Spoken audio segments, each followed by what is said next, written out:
I never thought my neighbor would try to kill me. But when I reviewed the security footage from that stormy February night in 2025, there was no other conclusion to draw. My name is Xavier Emerson, and I had lived in the Meadowbrook Estates subdivision in Raleigh, North Carolina for 3 years. The neighborhood was one of those places where every house looked similar. The lawns were manicured to perfection, and the homeowners association ruled with an iron fist. I had heard horror stories about HOAs before moving in, but the house was perfect for the price, and I figured I could handle a few extra rules about mailbox colors and lawn height. The HOA president was a woman named Patricia Morrison, and she took her role more seriously than most people take their actual jobs. Patricia was in her late 40s, with shoulder-length blonde hair that she kept in that specific Karen-style bob that seemed to be standard issue for women who spent their free time making other people miserable. She wore designer athleisure clothes everywhere, drove a white Mercedes SUV, and had mastered the art of the condescending smile. My problems with Patricia started almost immediately after I moved in. First, it was my mailbox. According to her, the black paint I had used was 2 shades too dark compared to the approved HOA color chart. Then, it was my trash cans, which I had left visible from the street for approximately 4 hours past the designated put-away time because I had been stuck at work. Each infraction came with a formal letter, a fine, and a lecture about community standards. But the real trouble began when I installed a propane tank for my backup generator. North Carolina gets its share of severe weather, and after experiencing a 3-day power outage during an ice storm my first winter there, I decided to invest in a proper whole house generator system. I did everything by the book, got all the necessary permits from the county, hired licensed professionals, and made sure the propane tank was positioned exactly where the safety codes required it to be, which happened to be on the side of my house facing away from the street. Patricia showed up at my door the day after the installation, clipboard in hand and that fake smile plastered on her face. "Xavier, hi there," she said in that syrupy sweet voice that made my skin crawl. "I noticed you had some work done on your property."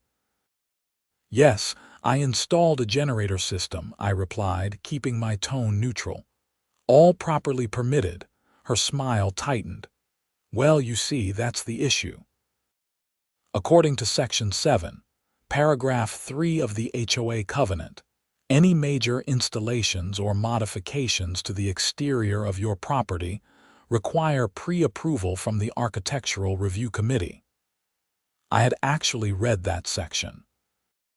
The covenant specifies modifications visible from the street or common areas.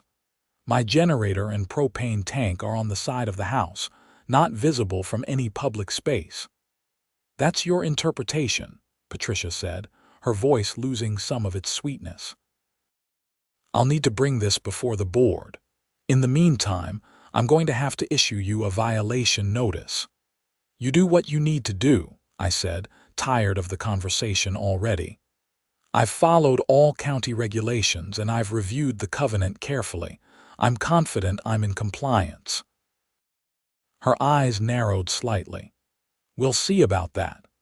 Over the next few weeks, I received 3 separate violation notices, each threatening increasing fines if I didn't remove the propane tank.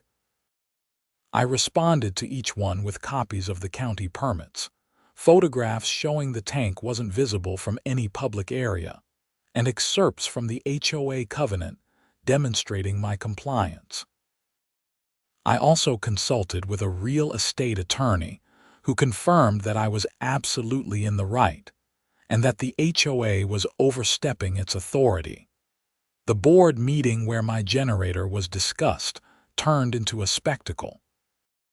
Patricia had clearly rallied some of her friends in the neighborhood, and they all spoke about how generators were eyesores, how propane tanks were dangerous, and how allowing one person to bend the rules would lead to chaos.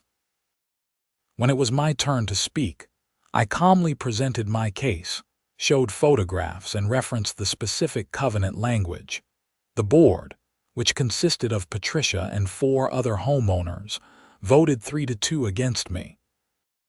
However, when I pointed out that their ruling contradicted their own covenant, and that I would be seeking legal remedies if they continue to pursue this matter, one of the board members, an older gentleman named Robert, spoke up. "Actually, I think Xavier has a point," Robert said, adjusting his glasses as he reviewed the documents. "The covenant is pretty clear about what requires pre-approval, and this doesn't meet that criteria. We could be opening ourselves up to a lawsuit if we pursue this." Another board member, a woman named Susan, nodded in agreement. "I have to agree. We need to follow our own rules." Patricia's face turned red. "Fine," she spat out.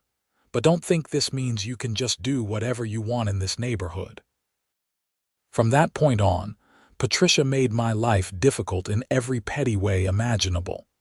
She measured my grass height weekly, looking for any excuse to cite me for violations. She questioned the paint color on my shutters, even though it had been there when I bought the house.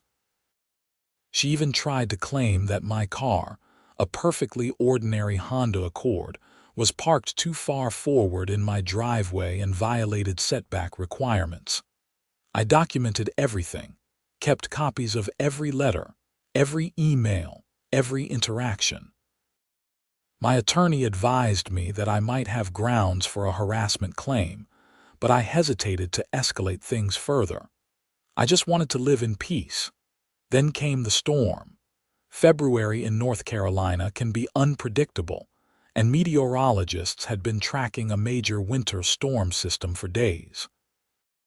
The forecasts called for ice, heavy rain, high winds, and possible tornadoes. Everyone in the neighborhood was preparing, stocking up on supplies, securing loose items in their yards. On February 14th, Valentine's Day of all days, the storm hit with a vengeance. The wind picked up around noon, and by evening, we were in the middle of a full-blown weather emergency.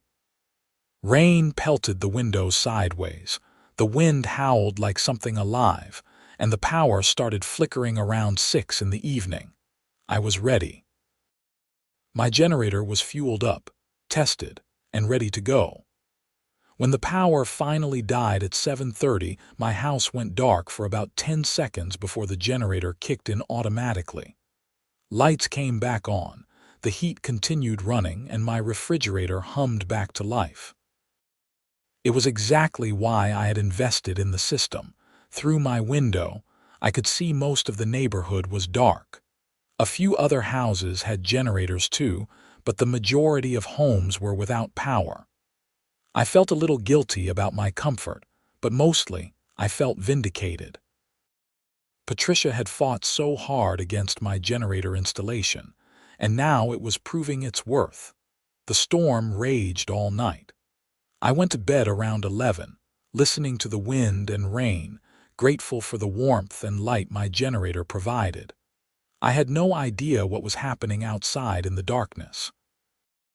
The next morning, I woke up to an odd smell. It was faint at first, but as I moved around the house, it became more noticeable. Gas. Propane. My heart started racing. A propane leak was serious, potentially deadly. I immediately went outside, not even bothering to put on proper shoes, just throwing on a jacket over my pajamas and stepping into my boots. The storm had passed, leaving behind a gray, cold morning. Debris was scattered everywhere. Tree branches littered yards, and shingles were missing from several roofs. But what caught my attention immediately was my propane tank.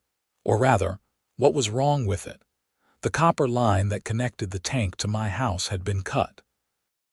Not damaged by the storm, not cracked or broken, but cleanly severed, as if someone had taken a pair of heavy-duty cutters to it.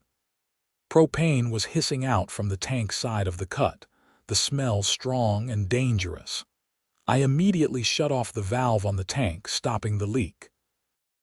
My hands were shaking. This made no sense. Storm damage didn't create clean cuts in copper piping. This was deliberate, but who would do something like this? And why? Then I remembered my security cameras. I had installed a comprehensive security system about a year ago, partially because of the previous break-ins in the neighborhood, but also because I had started documenting everything related to Patricia's harassment. I had cameras covering my front door, back door, driveway, and importantly, the side of my house where the generator and propane tank were located. I went back inside, my mind racing, and pulled up the security footage on my computer. I started with the previous evening, fast-forwarding through the footage until I saw movement. What I saw made my blood run cold. At 2:47 a.m. in the middle of the storm, a figure appeared on camera. Despite the rain and wind, the infrared camera captured everything clearly. The person was wearing a dark raincoat with the hood up, rain boots, and gloves. They moved purposefully toward my propane tank, looked around as if checking to make sure no one was watching, then pulled out what looked like bolt cutters from under their coat. The person positioned the cutters around the copper propane line and squeezed. It took a few moments, but eventually the line separated. Propane immediately started hissing out. The person stood there for a moment, as if admiring their work, then turned to leave. But just before they left the camera's view, the wind caught their hood and blew it back for just a second. The camera caught a clear image of the person's face, Patricia Morrison. I sat back in my chair, stunned. I had expected vandalism, maybe some random criminal activity, but not this. Not the HOA president deliberately sabotaging my propane line during a storm. Did she understand how dangerous this was? Did she care? A propane leak in an enclosed area could cause an explosion. If the concentration had been right, if a spark had occurred, my entire house could have gone up in flames. With me inside, asleep, this wasn't just vandalism or harassment anymore. This was attempted murder, or at the very least, reckless endangerment. I saved the footage to multiple locations, made backup copies, then sat for a moment to think. My first instinct was to call the police immediately, but I wanted to make sure I handled this correctly. I called my attorney first. "Tom, it's Xavier Emerson," I said when he answered. "I need your help. Something serious has happened." Tom Garrison had been my attorney for the past year, helping me navigate the HOA disputes. He was a sharp guy in his mid-30s who specialized in property law and HOA issues. "What's going on?" he asked, his voice concerned. I explained everything: the storm, the cut propane line, and most importantly, the security footage showing Patricia. There was a long silence on the other end of the line. "Xavier, you need to call the police right now. What you're describing isn't a civil matter anymore, it's criminal. That's vandalism at minimum, possibly reckless endangerment or even attempted arson." "That's what I thought," I said. "I just wanted to check with you first." "Call the police immediately," Tom repeated, "and send me a copy of that footage. I want to have it on file. Also, don't confront Patricia yourself. Let law enforcement handle this." I thanked him and hung up, then dialed 911. "911, what's your emergency?" "I need to report a crime," I said, trying to keep my voice steady. "Someone deliberately cut my propane line during the storm last night, and I have security footage of who did it." The dispatcher took my information and said an officer would be dispatched immediately. While I waited, I called the propane company to report the damaged line and request emergency service. They said they'd send someone out within the hour, and they emphasized that I had done the right thing by shutting off the main valve. Two police officers arrived about 20 minutes later. Officer Davis was a tall African-American man in his 40s with a serious demeanor, and Officer Martinez was a younger Hispanic woman who looked like she had seen her share of bizarre situations. I showed them the cut propane line first, and both officers examined it carefully. "That's definitely not storm damage," Officer Davis said, taking photographs. "That's a clean cut." "I know," I said. "And I know who did it. I have security footage." Their interest immediately intensified.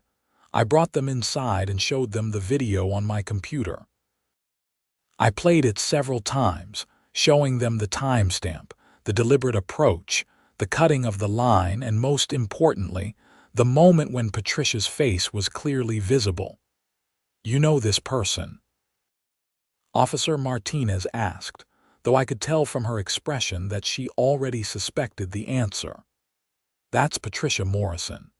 She's the president of our homeowners association, and we've had ongoing disputes about my generator and propane tank installation.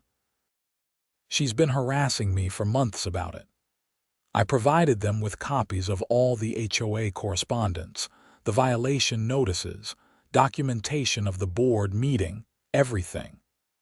The officers took notes, asked detailed questions about my history with Patricia, and made copies of the security footage. "Mr. Emerson, what this woman did was extremely dangerous," Officer Davis said, his expression grave. "A propane leak could have caused a major explosion. You're lucky you woke up and discovered it when you did." "I know," I said quietly. "The smell is what woke me up."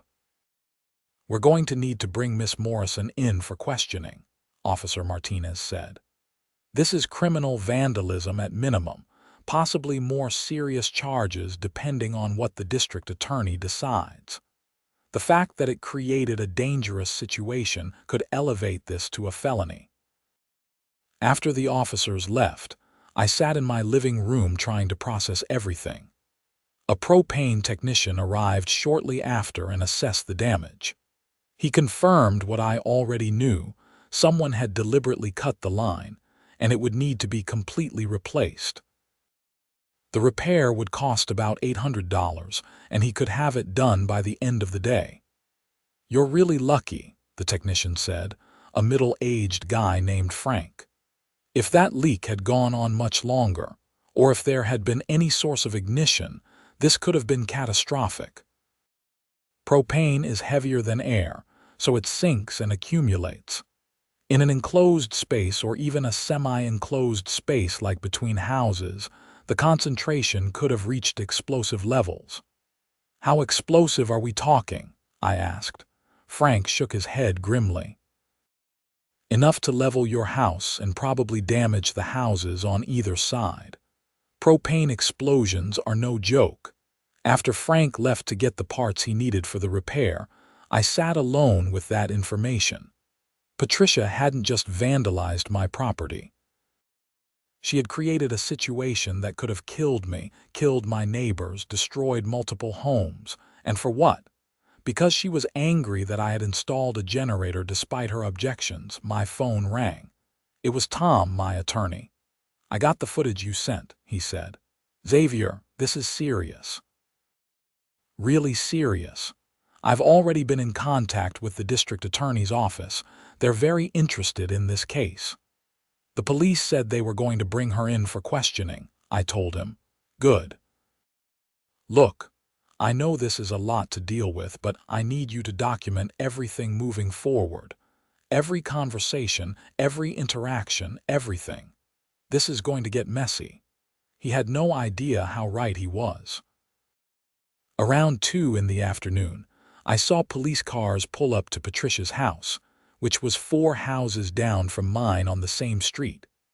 I watched from my window as Officers Davis and Martinez, along with another officer I didn't recognize, knocked on her door. After a moment, Patricia answered, and even from this distance, I could see her animated gestures and what looked like aggressive body language. The conversation went on for several minutes before Patricia grabbed a jacket and was escorted to one of the police cars. She wasn't in handcuffs, but it was clear this wasn't a voluntary chat. As the car drove past my house, I saw Patricia's face in the window, twisted with rage and what might have been fear. My phone started ringing almost immediately. It was Susan, one of the HOA board members who had voted in my favor at the meeting. "Xavier, what's going on? I just saw police taking Patricia away." I explained the situation to her, everything from discovering the cut propane line to the security footage showing Patricia. There was a long silence on the other end. "Oh my God," Susan finally said. "I knew she was obsessed with getting you to remove that generator, but I never thought she'd do something like this. This is insane." "I'm just glad no one was hurt," I said. "The board needs to know about this," Susan said. "We need to have an emergency meeting. Patricia can't remain as HOA president if she's been arrested for vandalizing a homeowner's property." "She hasn't been arrested yet," I clarified. "She's being questioned." "But yeah, I think the board should probably be aware of what's happening." Word spread through the neighborhood faster than I expected. By evening, my doorbell had rung 6 times with neighbors wanting to know what was happening.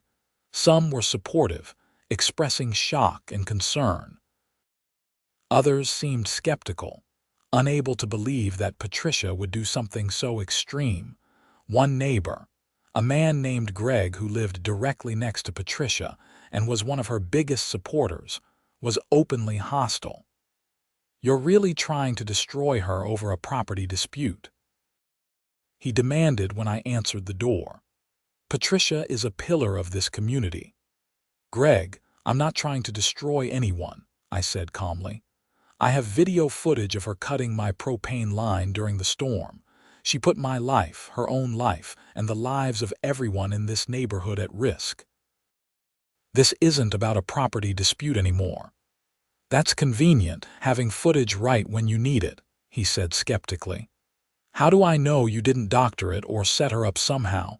"You're welcome to believe whatever you want," I replied. "The police have the footage, they've seen the cut propane line, and they're conducting their investigation. The truth will come out." He left muttering something under his breath about troublemakers who couldn't follow simple rules. Frank returned that evening and completed the repair on my propane line. He tested everything thoroughly, checking for leaks, ensuring proper pressure, and making sure the system was safe. By 8 o'clock, my generator system was fully functional again. "All set," Frank said, handing me the invoice. "I've documented everything with photographs and detailed notes. If you need this for insurance or legal purposes, just let me know and I can provide a full technical report." "I'll probably need that," I said. "Thank you for getting this done so quickly." That night, I had trouble sleeping. Every sound made me jump, wondering if Patricia had been released and might try something else. I checked my security cameras obsessively, scanning for any movement in my yard. The next morning, I got a call from Officer Martinez. "Mr. Emerson, I wanted to update you on the investigation. Miss Morrison was questioned yesterday and initially denied any involvement. However, when presented with the security footage, she admitted to cutting your propane line." "She admitted it?" I was surprised. I had expected her to lawyer up and deny everything. "Yes, though her justification was interesting. She claims she was trying to disable your generator because the noise was disturbing the neighborhood during the storm, and she didn't realize cutting the propane line was dangerous. She maintains she had no intention of causing harm, just stopping what she called a nuisance." I almost laughed at the absurdity. My generator is designed to be quiet. It's well below any noise ordinance limits, and even if it was loud, you don't sneak onto someone's property in the middle of a storm and cut their gas line. "We agree," Officer Martinez said. She's been charged with criminal trespassing, vandalism, and reckless endangerment. The district attorney is still reviewing the case to determine if additional charges are warranted. She was released on bond last night, so she's out. I felt a spike of anxiety. Yes, but there are conditions. She's not allowed to have any contact with you, and she's not allowed on your property. If she violates those conditions, she'll be arrested immediately. If you see her anywhere near your property, or if she attempts to contact you in any way, call 911 right away. After we hung up, I immediately called Tom to update him. Reckless endangerment is a serious charge, Tom said. In North Carolina, that's a misdemeanor, but given the circumstances, they could potentially argue for aggravated charges. The fact that she created a situation that could have caused an explosion and endangered multiple properties is significant. What about civil liability? I asked. Oh, absolutely. You have a clear case for damages. The repair costs, emotional distress, potential loss of property value, harassment. And here's the thing, the HOA itself could be liable too. She was acting in her capacity as HOA president, pursuing what she saw as an HOA matter. That opens up the organization to liability. I don't want to bankrupt the HOA, I said. That would hurt everyone in the neighborhood. I understand, but you need to protect yourself too. Let me draft a demand letter outlining your damages and see how they respond. Sometimes just the threat of a lawsuit is enough to get people to be reasonable. The HOA emergency board meeting was scheduled for that Saturday, 3 days after the incident. Susan called to let me know I was invited to attend, as the matter directly concerned me. The meeting was held at the community clubhouse, a small building near the neighborhood entrance that was used for HOA meetings and occasional neighborhood events. When I arrived, the parking lot was nearly full. Apparently, word had spread, and many residents wanted to see what would happen. Inside, the room was set up with a table at the front where the board members sat, and rows of chairs for residents. Patricia's seat at the center of the board table was conspicuously empty. The 4 other board members were there. Robert, Susan, and 2 others I knew less well, a man named David and a woman named Jennifer. The room fell quiet when I entered. I could feel dozens of eyes on me as I found a seat toward the middle of the room. Some faces were sympathetic, others neutral, and a few openly hostile. Robert called the meeting to order. Thank you all for coming on short notice. As most of you are aware, we're here to address a serious situation involving our HOA president, Patricia Morrison, and one of our homeowners, Xavier Emerson. He outlined the basics. Patricia had been charged with criminal offenses related to vandalism and creating a dangerous situation on my property. He was careful with his words, noting that Patricia was presumed innocent until proven guilty, but that the charges were serious enough to warrant immediate board action. The question before us is whether Patricia Morrison should remain as HOA president given these pending charges. Robert continued. Greg, Patricia's supporter, immediately stood up. This is a witch hunt. Patricia has served this community faithfully for years. She's being railroaded by someone who refuses to follow the rules. Greg, please sit down, Robert said firmly. This isn't about HOA rules anymore. Criminal charges have been filed. We have to take that seriously. Xavier has a history of conflict with the HOA, Greg persisted. Maybe he fabricated evidence to get revenge. I had been planning to stay quiet, but this was too much. I stood up. I have high-definition security footage showing Patricia cutting my propane line, I said, my voice steady but firm. The police have examined the footage and the physical evidence. Patricia herself admitted to cutting the line when questioned by police. This isn't fabricated and it isn't revenge. What she did could have killed people. The room erupted in murmurs. Jennifer, one of the board members I didn't know well, spoke up. I think we need to hear from Xavier directly about what happened. I walked to the front of the room and, with Robert's permission, connected my laptop to the projector. I played the security footage for everyone to see. The room was absolutely silent as they watched Patricia, clearly identifiable, deliberately cutting my propane line in the middle of the storm. When it finished, the silence continued for a long moment. "Does anyone have any questions about what we just saw?" Robert asked. No one spoke. Even Greg looked shaken. "Let me be clear about how dangerous this was," I said. The propane company technician told me that if the leak had continued long enough to create the right concentration, and if any spark or ignition source had been present, it could have caused an explosion large enough to destroy my house and potentially damage neighboring homes. Patricia didn't just vandalize my property. She created a situation that endangered this entire neighborhood. "But she didn't mean for that to happen," someone called out from the back. "Patricia would never intentionally hurt anyone." "Intent doesn't matter when you're dealing with explosive gas," I replied. Whether she understood the danger or not, the danger was real. I woke up to a serious propane leak. If I hadn't smelled it when I did, if I hadn't immediately gone outside and shut off the valve, we might be having a very different conversation right now. Or not having one at all. Susan spoke up. "I move that Patricia Morrison be immediately removed from her position as HOA president, pending the resolution of the criminal charges against her." "I second that motion," Jennifer said immediately. The vote was unanimous. Patricia was out. "We'll need to elect an interim president," Robert said. "I nominate Susan." That vote also passed unanimously, and just like that, the HOA had new leadership. After the meeting, several neighbors approached me.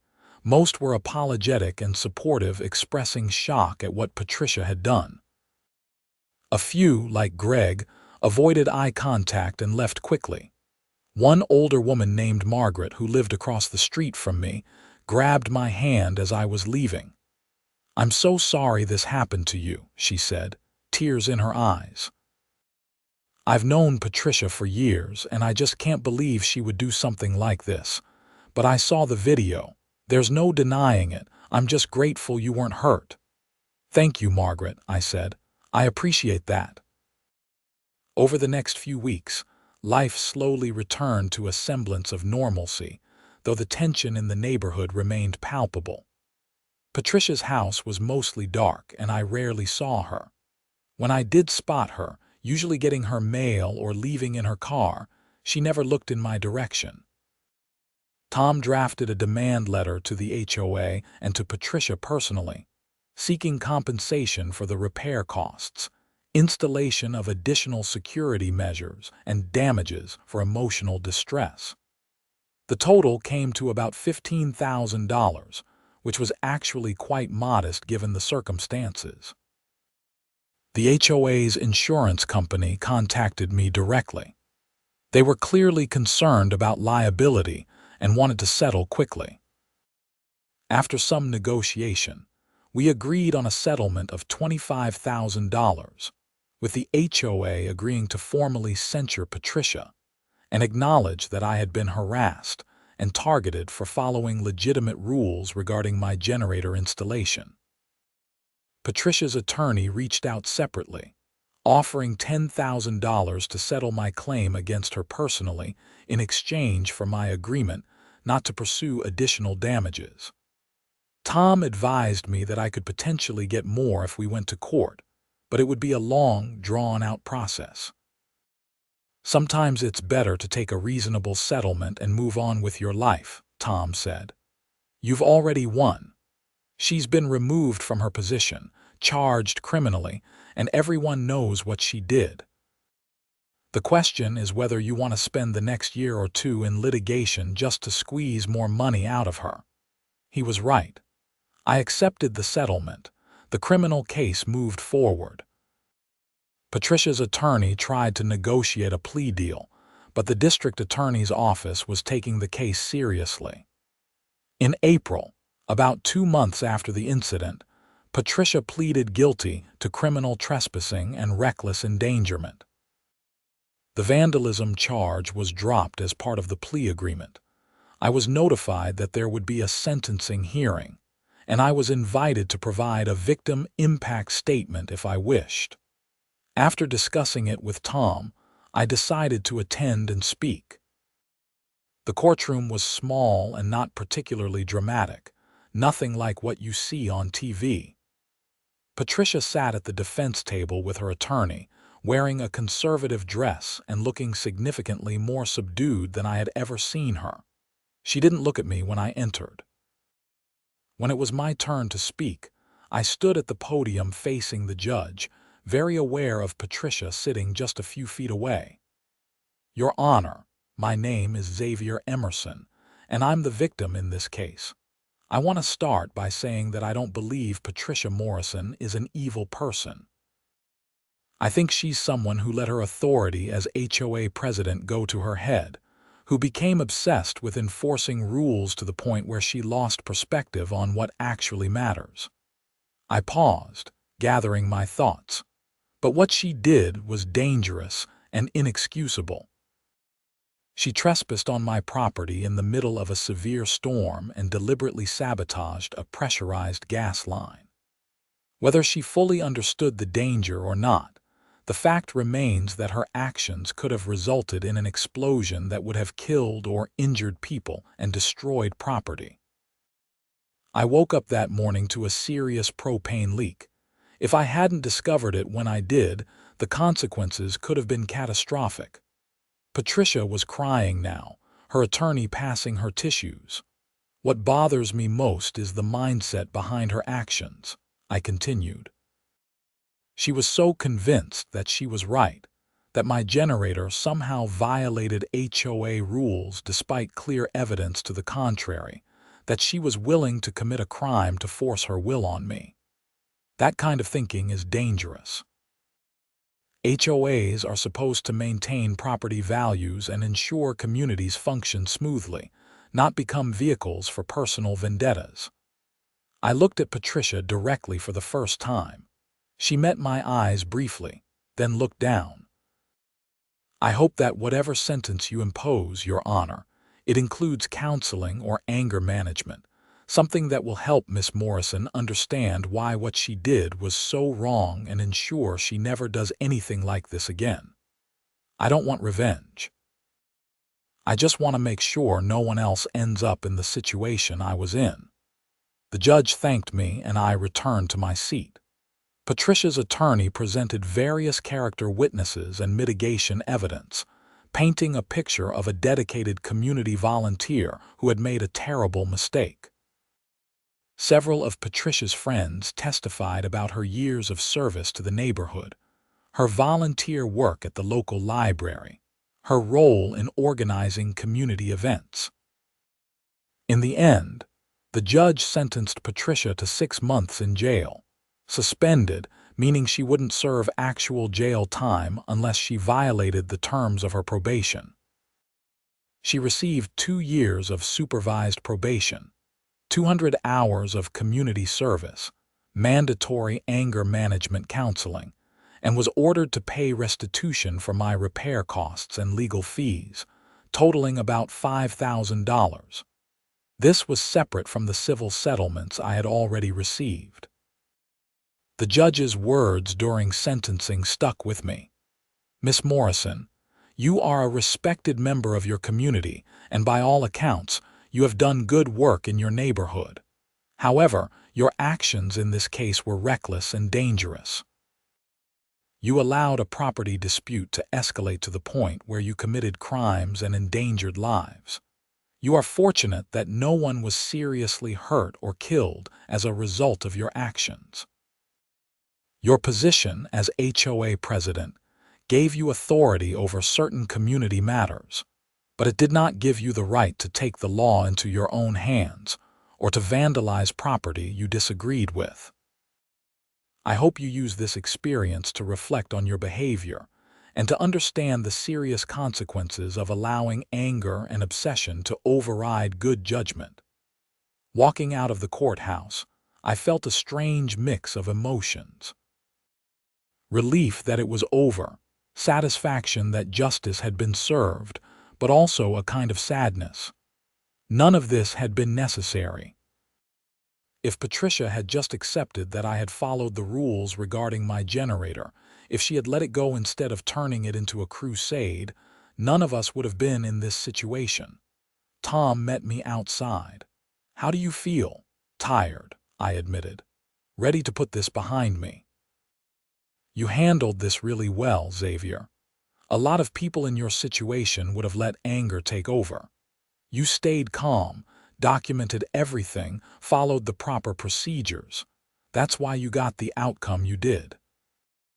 Life in Meadowbrook Estates gradually returned to normal over the following months. Susan proved to be a reasonable and level-headed HOA president. One of her first acts was to review all of the architectural guidelines and clarify the language around what required pre-approval and what didn't. She also instituted a new appeals process for homeowners who disagreed with HOA decisions, something that should have existed all along. Patricia moved out of the neighborhood in late summer. I heard through the grapevine that she had sold her house and moved to a different part of Raleigh. I didn't feel any satisfaction about it. If anything, I felt sorry for her. She had built her identity around being HOA president, around being the person who enforced the rules and maintained standards. And when someone challenged that identity, she had spiraled into behavior that destroyed everything she had built.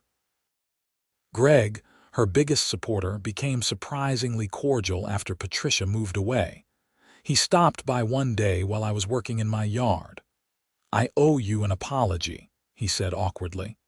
"I didn't want to believe Patricia would do something like that, and I took it out on you. That wasn't fair." "I appreciate that," I said, genuinely surprised. "The thing is, Patricia did a lot of good for this neighborhood," Greg continued. "She organized the summer block parties, she got the entrance landscaping redone, she was always on top of maintenance issues. I think that's why so many of us defended her at first. We couldn't reconcile the person we knew with what she did to you." "People are complicated," I said. "Someone can do good things and still make terrible decisions. I don't think Patricia is a monster. I think she made a really bad choice when she let her anger override her judgment." "That's generous of you," Greg said. "A lot of people wouldn't be so understanding.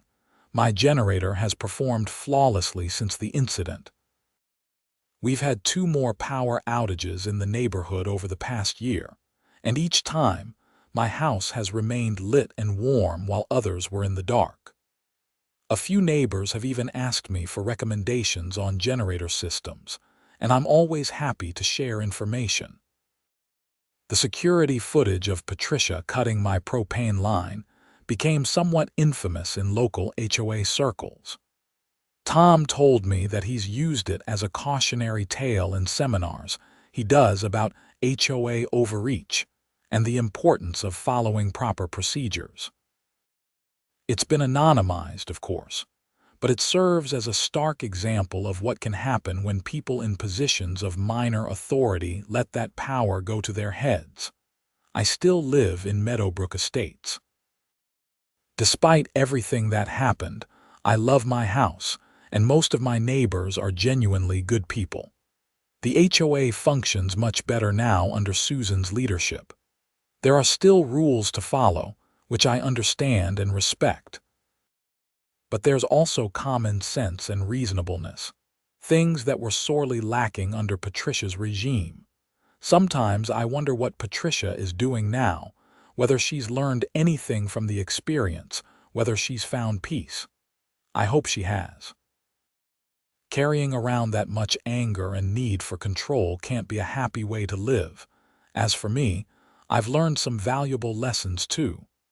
Document everything. Install security cameras. Read your HOA covenants carefully and know your rights. Stand up for yourself when you're in the right, but do it through proper channels.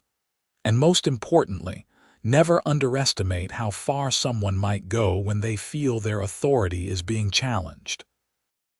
My propane tank sits on the side of my house, exactly where it's always been, exactly where it's legally and safely supposed to be. The copper line that Patricia cut has been replaced with an even more robust connection.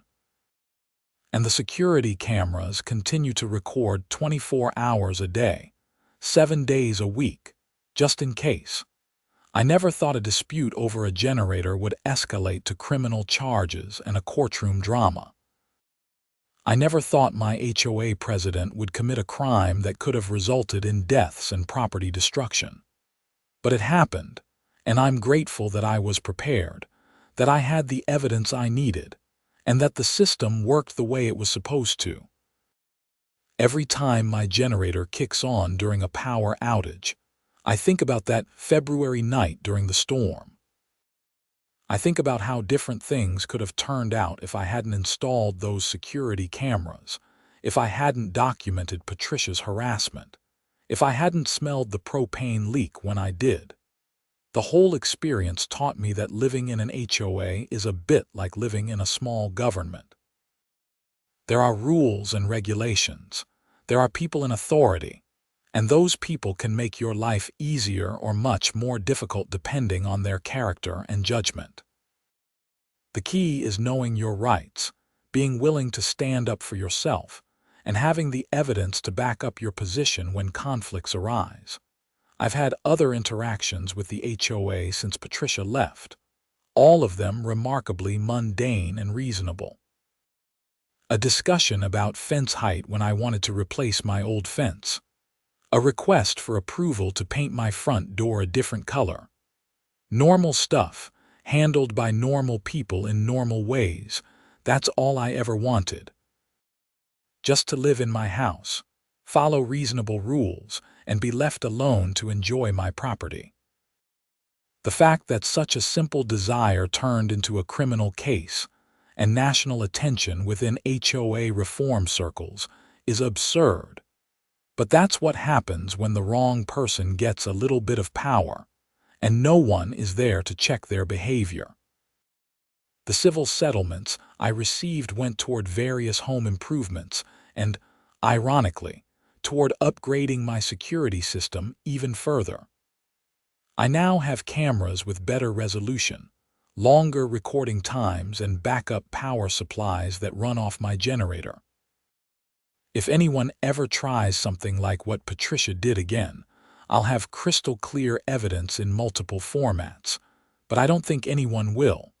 The whole neighborhood learned a lesson from what happened. HOAs throughout Raleigh learned a lesson. And hopefully, Patricia herself learned the biggest lesson of all, that no amount of rules and regulations justify putting people in danger, and that sometimes the best thing you can do when you disagree with someone is simply let it go. Tom still represents me for various legal matters, though thankfully nothing as dramatic as the propane line incident. We've become friendly over the years, occasionally meeting for coffee or lunch. He tells me I'm his favorite client because I actually listen to advice and document everything properly. Most people call me after things have already gone sideways, he said once. You called me at the first sign of trouble and kept detailed records. That made all the difference. The property values in Meadowbrook Estates have continued to rise, which means whatever Patricia thought my generator would do to harm the neighborhood never materialized. If anything, several real estate agents have mentioned that the presence of whole house generators is now seen as a selling point in the area, given the increasing frequency of severe weather events. Nature doesn't care about HOA rules, And people are starting to understand that being prepared for emergencies is more important than maintaining some arbitrary aesthetic standard. Susan, to her credit, has updated the HOA guidelines to explicitly allow generator installations as long as they comply with county codes, removing the ambiguity that Patricia tried to exploit. I think about that security footage sometimes, watching Patricia approach my propane tank in the middle of the storm, bolt cutters in hand. What was going through her mind? Did she think she would get away with it? Did she consider the danger she was creating? Or was she so consumed by anger and the need to win that she simply didn't care? I'll never know the answers to those questions. And honestly, I'm not sure I want to. Some people just can't handle being told no, can't handle their authority being questioned, can't handle the idea that they might be wrong. Patricia was one of those people, and it cost her everything she valued, her position, her reputation, her standing in a community she had served for years. The irony is that if she had just accepted the board's final decision about my generator, if she had moved on to other HOA matters, she would probably still be HOA president today. She would still be respected in the neighborhood. She would still have the role she clearly loved. But she couldn't let it go, and that inability to move past a single defeat led to a series of choices that destroyed everything. There's probably a broader lesson in there about pride and control and knowing when to walk away from a fight. But mostly, I'm just glad no one was hurt and that justice was served. My house stays warm during storms. My lights stay on when others go dark. My refrigerator keeps running when the power fails. That's all the generator was ever supposed to do, provide backup power during emergencies. The fact that it became the center of a criminal case and a cautionary tale about HOA overreach is absurd, but here we are. I drive past Patricia's old house sometimes. A young family with 2 kids lives there now. They're nice people, and they've done some updates to the exterior that actually look really good. I wonder if they know the history, if the real estate agent told them about the former owner who committed a crime that made local news. Probably not. That's not the kind of thing you disclose unless you have to. Life goes on in Meadowbrook Estates. The grass grows, the seasons change, neighbors come and go. The HOA continues to function, hopefully wiser and more measured than before. And I continue to live in my house, secure in the knowledge that I have the right to protect my property, and that I have the evidence to prove it if anyone ever challenges that right again. The best outcome of all this, beyond the legal victories and the financial settlements, is the peace of mind. I know my rights. I know the rules. I know that if someone violates those rights or breaks those rules, I have the documentation and the legal support to hold them accountable. That's not paranoia, that's just being prepared, and given what happened, I'd say being prepared was the smartest decision I ever made. Every homeowner in an HOA should take note. Read your covenants, know your rights, document everything, and install security cameras. You hope you'll never need any of it, but if a situation like mine ever happens to you, you'll be grateful you took those precautions. And if you're ever in a position of authority in an HOA, remember that your role is to serve the community, not to rule it. Remember that rules exist for good reasons, but they're not worth destroying lives or endangering safety over. Remember that the people in your neighborhood aren't your subjects, they're your neighbors, and they deserve respect even when you disagree with them. Patricia Morrison forgot those things, and it cost her everything. I hope she's learned from that. I hope she's found a way to move forward and rebuild her life. But mostly, I hope she understands now that cutting someone's propane line in the middle of a storm isn't enforcing standards or maintaining order. It's just attempted harm dressed up in the language of rules and regulations, and society has no tolerance for that, nor should it. The security cameras keep recording, the generator stands ready for the next storm, and life in Meadowbrook Estates continues on. That's really all there is to it.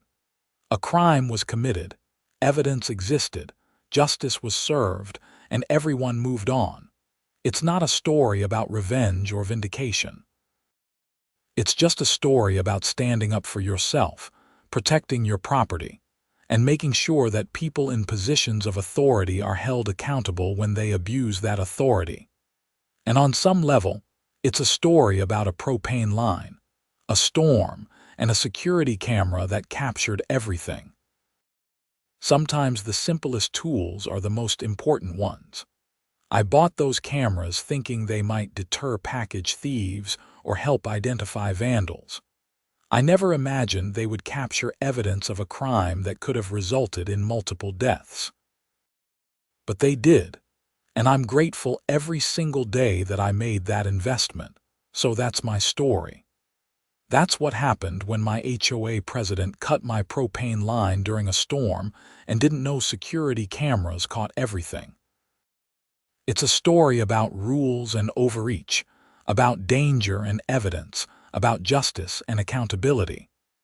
But mostly, it's a story about the importance of being prepared and standing up for yourself when someone tries to hurt you, no matter what position of authority they might hold.